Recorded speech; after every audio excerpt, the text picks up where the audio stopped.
पिछले 7 सालों से लगातार मूवीज देखना, उनको कवर करना, उनके ऊपर वीडियो बनाना, यही काम रहा है मेरा। लेकिन ऐसा पहली बार हुआ है कि एक मूवी आई है और उसने ऑलमोस्ट पूरे जॉनर का मार्केट खत्म कर दिया। इंटरनेट के ऊपर लोग मीम्स, रील वगैरह तो बना रहे हैं कि अब स्पाई यूनिवर्स का क्या होगा। स्पाई यूनिवर्स ने अपने को ये सारा कुछ खिलाया था अभी तक। दोनों तरफ के जासूस फटे हुए कपड़े पहनकर सड़कों पे नाच रहे हैं। और हाँ, ये सारी बातें मीम वगैरह मजे लेने के लिए सही है, लेकिन मैं जब 2 मिनट बैठकर सोच रहा हूँ ना, तो एक्चुअली दिमाग में क्वेश्चन आ रहा है, पठान, टाइगर 3, वॉर 2 जैसी मूवीज अब अगर थिएटर में लगेंगी तो उनको देखूंगा कैसे। अगले ही महीने भाईजान की बैटल ऑफ गलवान आने वाली है, उसका क्या हाल होगा। उसके कुछ महीनों बाद स्पाई यूनिवर्स ही अल्फा लेके आने वाला है। उस पिक्चर को तो ट्रोलिंग से बचाए, अगर वो थोड़ी सी भी इधर उधर हुई तो लोग हाथ धो के पीछे पड़ जाएंगे। तो ये जो इतना बड़ा इम्पैक्ट है ना धुरंधर का, वो हर कोई जानता है, मुझे बताने की जरूरत नहीं है। हर कोई अपने अंदर फील कर रहा है। राम गोपाल वर्मा तो ट्विटर के ऊपर छाए हुए। भाई तुमको लग रहा है मैंने ज्यादा वीडियोस बनाई है, उनके ट्वीट्स देखो। धुरंधर is a nuclear bombing of the very foundation of Indian cinema, a reset button. मेरे नहीं, उनके शब्द हैं। एंड आई जेन्युइनली बिलीव कि ये मूवी इकलौते एक बहुत बड़ा चेंज लाने वाली है। इंडियन ऑडियंस का जो टेस्ट है ना, उसको अपग्रेड करने में पहला अपग्रेड हमने कुछ सालों पहले लॉकडाउन में देखा था। अगर आपकी उम्र 18-20 साल से ज्यादा है तो शायद आपको वो टाइम याद होगा, लॉकडाउन के पहले जब कैसी कैसी मूवीज चल जाती थी भाई। सिर्फ उसके अंदर एक हीरो का चेहरा है तो पिक्चर पैसा कमा लेगी। फिर लॉकडाउन आया और ये वाला मार्केट खत्म, क्योंकि उस टाइम पे लोगों ने बाहर का सिनेमा एक्सपीरियंस किया, बाहर कैसी मूवीज बनती हैं। और धुरंधर ने वही टेस्ट जब उनको यहाँ लाके दिया तो लोग पागल हो गए। इसके बाद फिर वही घिसी पिटी मीडियोकर मूवीज की वैल्यू और कम हो जाएगी। लेकिन मैं ये वीडियो उसके लिए नहीं बना रहा हूँ। मेरे वीडियो बनाने का पर्पस काफी सिंपल है। धुरंधर के इतने मैसिव सक्सेस को देखने के बाद इंडियन सिनेमा और स्पेशली बॉलीवुड के अंदर काफी सारे लोग चाहेंगे कि हम लोग भी यही सेम चीज रेप्लिकेट करें। मैं कॉपी बोलना चाह रहा था, लेकिन चलो रेप्लिकेट करें, सोफिस्टिकेटेड वर्ड यूज करते हैं। अब जो मैं 2-3 लाइनें बोलने वाला हूँ वो प्रिडिक्शन होना चाहिए, बट मुझे पता है वो प्रिडिक्शन नहीं है, क्योंकि ये नेचर है। किसी सक्सेसफुल चीज को लोग जब कॉपी करने की कोशिश करते हैं तो बस ऊपर ऊपर से, अच्छा धुरंधर ने 3000 करोड़ कमा लिया, क्या हम भी बनाते हैं, काम करते हैं, बहुत ज्यादा गाली गलौज, बहुत ज्यादा खून खराबा, आर्मी या फिर स्पाई वाली मूवीज जो थोड़ी स्टेल फील होने लगी थी कि वही रिपीट वाला, उसको और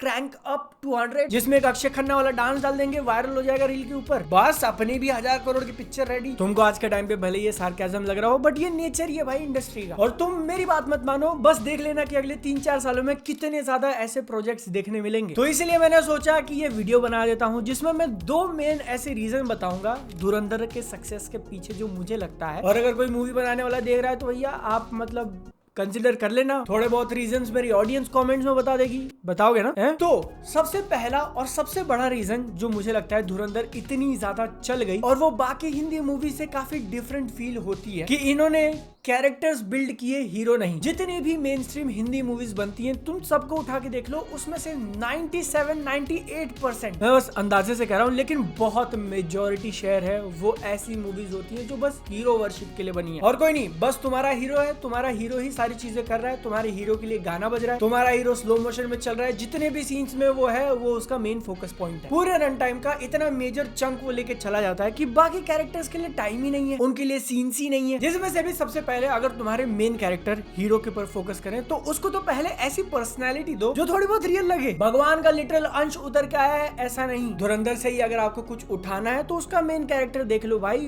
उसको एक इंसान की तरह ट्रीट किया गया, जो पहले तो रिजेक्ट करता है कि मैं धुरंधर का पार्ट नहीं बनूंगा, फिर जाके एक पाकिस्तानी औरत के साथ प्यार में पड़ जाता है। और रहमान डकैत को मारना उसको मेंटली काफी ज्यादा अफेक्ट कर रहा है। जसकीरत उर्फ हमजा का character is not pure white, he is not invincible. जिसका मतलब ये नहीं है कि आपको अपने हीरो को एकदम दोगला दिखा देना है, नहीं, इंसान दिखाओ। और उससे आगे चल के आसपास जितने भी कैरेक्टर्स हैं पिक्चर में, उनको अच्छे कैरेक्टर्स बनाओ। धुरंधर 1 और 2 देखने के बाद हर कोई सिर्फ रणवीर सिंह की बात नहीं कर रहा है। लोगों के डिस्कशन में रहमान डकैत भी है, जमील जमाली भी है, एसपी चौधरी असलम भी है। इनको भी पिक्चर ने ऐसे मोमेंट्स बना के दिए हैं जहाँ पर वो अपनी कहानी के मेन हीरो लगते हैं। काफी एक पुरानी कहावत है कि तुम्हारी पिक्चर का हीरो उतना ही अच्छा हो सकता है जितना उस पिक्चर का विलन, लेकिन अगर उसमें तुम साइड कैरेक्टर्स भी बढ़िया डाल दो तब तो भैया वो छपरा पाड़ हो जाएगा। और यहीं पर मेजॉरिटी बॉलीवुड या फिर ऑल ओवर इंडिया में मसाला मूवीज लैक कर जाती हैं कि बस हीरो, हीरोइन, विलन, खत्म। इनके अलावा बाकी कोई होता ही नहीं है पिक्चर में जिसको आप नोटिस करो। हाँ, एक आधा साइड कैरेक्टर्स हो जाएंगे, लेकिन उनको मोस्टली कॉमेडी के लिए रखा है। वो आ रहे हैं, 4 चुटकुले सुना रहे हैं और चले जा रहे हैं, या फिर अगर थोड़े बहुत ठीक सीन्स दे भी दिए तो वो सिर्फ इसलिए क्योंकि आगे चल के उनको मारना है। जब वो मरेंगे तो इमोशनल सीन क्रिएट हो जाएगा। मैंने गलती से 3 लोग गिना दिए थे, हीरो, विलन,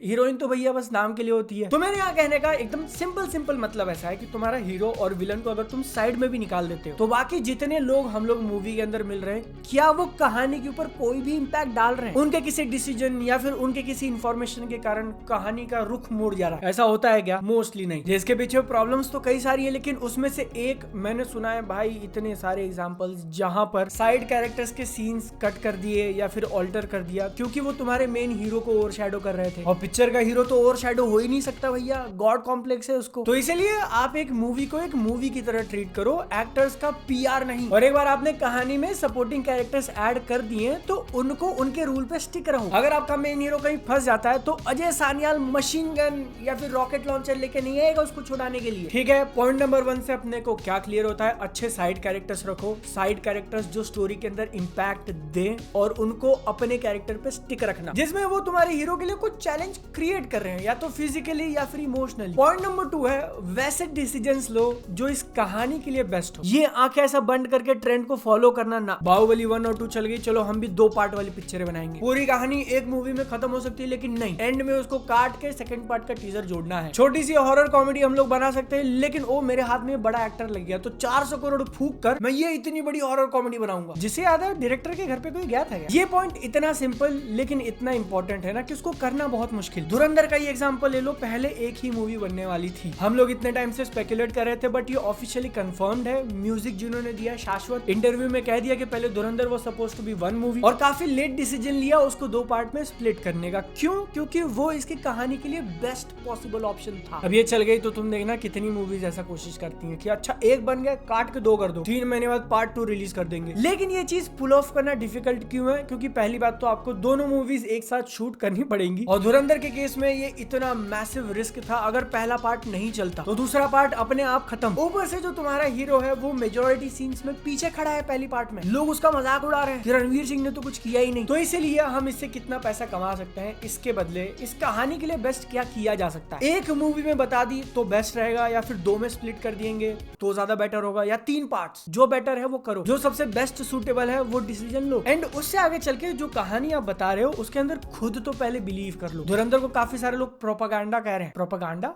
प्रोपेगेंडा कैसे बोलते हैं यार? और हाँ, आपकी जो पॉलिटिकल अलाइनमेंट है वो एक बहुत मेजर फैक्टर है डिसाइड करने के लिए कि आपको धुरंधर द रिवेंज अच्छी लग रही है नहीं लग रही है। लेकिन मूवी के सक्सेस के पीछे एक सबसे बड़ा रीजन है कि डायरेक्टर ने स्टोरी में बिलीव किया, वो मानता है कि ये सच है। मतलब मूवी एज अ फिक्शन है, बट वो ये कहानी दिखाने में मानता है, उसके लिए प्रोपेगेंडा नहीं है। तो इसलिए आप ऐसी कहानी बताओ जिसमें आप बिलीव करते हो, सिर्फ प्रोजेक्ट्स बना के नहीं चलेगा। आपको में भी आइडिया ना हो, लेकिन भैया लॉकडाउन के बाद कुछ सालों तक इतनी बुरी मूवीज देखी हैं, और उसके पीछे सबसे बड़ा कल्प्रिट यही था कि वो लोग प्रोजेक्ट बना रहे थे। एक जाना माना चेहरा एज अ हीरो ले लिया, कोई एक बेसिक सी कहानी ले ली, ओटीटी से इतना पैसा दबोच लिया कि पहले ही हम लोग प्रॉफिट में। पिक्चर बन रही है, पिक्चर नहीं बन रही है, पिक्चर आधी बन रही है, वी डोंट केयर, कॉन्ट्रैक्ट पूरा करो, पैसा कमाओ। यही वो माइंडसेट था जिसके कारण हिंदी सिनेमा बाकी रीजनल सिनेमा से पीछे हो गया था। आपको सिर्फ सेफ खेलना है, रीमेक बनाना है और बस रीमेक बनाना है। तो ये थे मेरे 2 मेजर पॉइंट्स जो इस वीडियो के अंदर मैं कहना चाहता था। धुरंधर ने करके दिखाया है, आप बस इससे इंस्पिरेशन ले लो। और जाने से पहले काफी इंपॉर्टेंट चीज कहना चाहूंगा कि हर एक कहानी यूनिक होती है, डिफरेंट होती है। तो इसलिए अस एज एन ऑडियंस ये एक्सपेक्ट करना कि भैया सारी पिक्चर अब धुरंधर जैसी बनेंगी, तो ये भी सही नहीं है। लेकिन एक बात बिल्कुल पक्की है भाई, ये स्पाई वाले जॉनर के अंदर अब अगर कुछ बनेगा ना तो वो पुराना जैसा माल मसाले जैसा नहीं बन सकता। आपको ये वीडियो कैसा लगा? बस थोड़ा ऐसा ओपिनियन पेलने का मन कर रहा था तो मैंने दे दिया है। इंटरनेट है भैया, हर कोई दे सकता है, आप भी अपना दे देना। वीडियो अगर अच्छी लगी तो इसको एक लाइक, क्रिकेट वाले वीडियो पे क्लिक, सेहत का ध्यान। मिलेंगे अगली बार, टाटा बाय बाय, चाओ।